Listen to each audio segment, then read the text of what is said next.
Hello అండి, hi అందరికీ. ఇది ఎక్కడ అంటే విజయవాడ అండి. రమేష్ హాస్పిటల్ ఫైర్ ఐడియా ఉంది కదండి. అందరికీ చెప్తున్నాను ఏంటంటే, చూడండి, హెల్మెట్లు లేని వాళ్ళందరికీ కేసులు రాస్తున్నారు.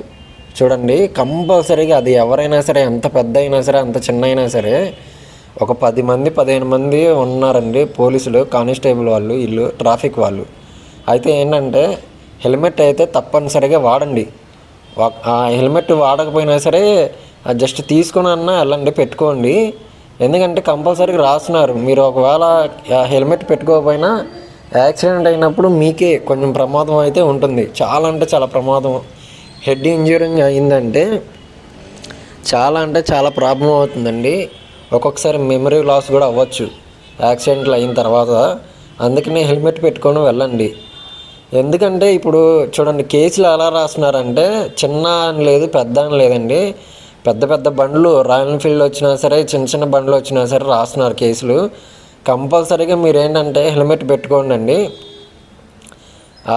ఇక్కడ వీళ్ళు ట్రాఫిక్ వాళ్ళు, పెద్ద పెద్ద వాళ్ళు, సార్ వాళ్ళు వచ్చారు. చిన్న వీళ్ళు ట్రాఫిక్ వాళ్ళు ఉంటారు కదా, చిన్న సార్ వాళ్ళు కాకుండా పెద్ద సార్ వాళ్ళు వచ్చారు. వాళ్ళు కూడా చాలా అంటే చాలా హెచ్చరిస్తున్నారండి.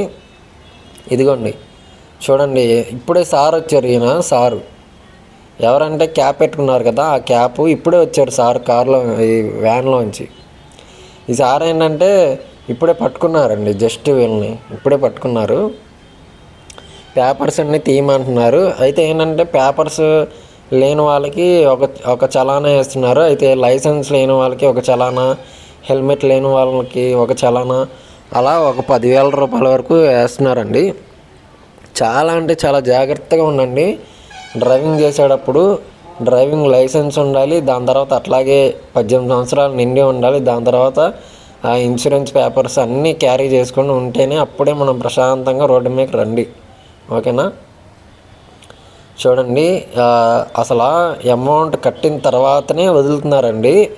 కట్టిన తర్వాత అంటే పే చేయడం అంటే, మనం మొబైల్ యాప్స్ ఉంటాయి కదా ఆన్లైన్లో, అలా పే చేయడం ద్వారా కానీ, లేదంటే అమౌంట్ కంపల్సరీ కట్టే వెళ్ళడం. లేదంటే ఈ వెహికల్ తీసుకెళ్ళి మన దగ్గరలో ఉన్న పోలీస్ స్టేషన్లో అప్పచెప్తారు. అలాగే ఇంకోటి ఏంటంటే, చాలామంది ఇట్లాగ రోడ్లు క్రాస్ చేస్తారండి. చాలా అంటే చాలా ప్రమాదాలు జరుగుతున్నాయి. కొంచెం చాలా జాగ్రత్తగా వెళ్ళండి. ఎందుకంటే ఈ హైవేల మీదకి వచ్చేసరికి, 4 రోడ్ల జంక్షన్కి వచ్చేసరికి వెహికల్స్ ఆగడం లేదు అస్సలు రోడ్ల మీద. అందుకనే మనమే చూసి జాగ్రత్తగా వెళ్ళాలన్నమాట. ఇలాగా చూసుకొని జాగ్రత్తగా వెళ్ళండి. ఓకేనా? అయితే ఏంటంటే ఇప్పుడు ఇదిగోండి, ఇలా రోడ్ల మీద ఇలా వదిలినప్పుడు అటు నుంచి ఇటు వచ్చే వెహికల్స్కి చాలా అంటే చాలా ప్రమాదాలు జరుగుతున్నాయి. మనం 1కి 10 సార్లు ఆలోచించుకొని రోడ్డు మీదకి వెళ్ళేటప్పుడు చూసుకొని వెళ్ళాలండి జాగ్రత్తగా. ఎంత జాగ్రత్తగా వెళ్ళినా సరే మనం వెళ్ళేటప్పుడు మన వెనకాల నుంచి గుద్దడమో, లేదంటే పక్క నుంచి వచ్చే గుద్దే వాళ్ళు ఉంటారు. అందుకని చూసి జాగ్రత్తగా వెళ్ళాలి. ఇదిగోండి, సార్ వాళ్ళు మాట్లాడుతున్నారు.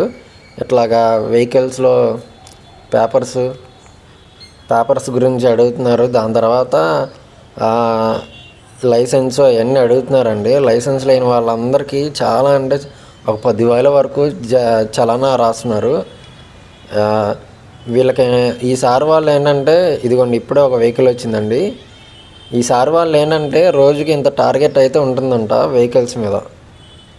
అది ఈ వీడియో చూసి జాగ్రత్తగా అలర్ట్ అండి. అలర్ట్గా ఉండి యాక్సిడెంట్లు జరగకుండా రోడ్ల మీదకి రండి. అలాగే వెళ్ళండి, ఇంటికి క్షేమంగా వెళ్ళాలని నేను కోరుకుంటున్నాను.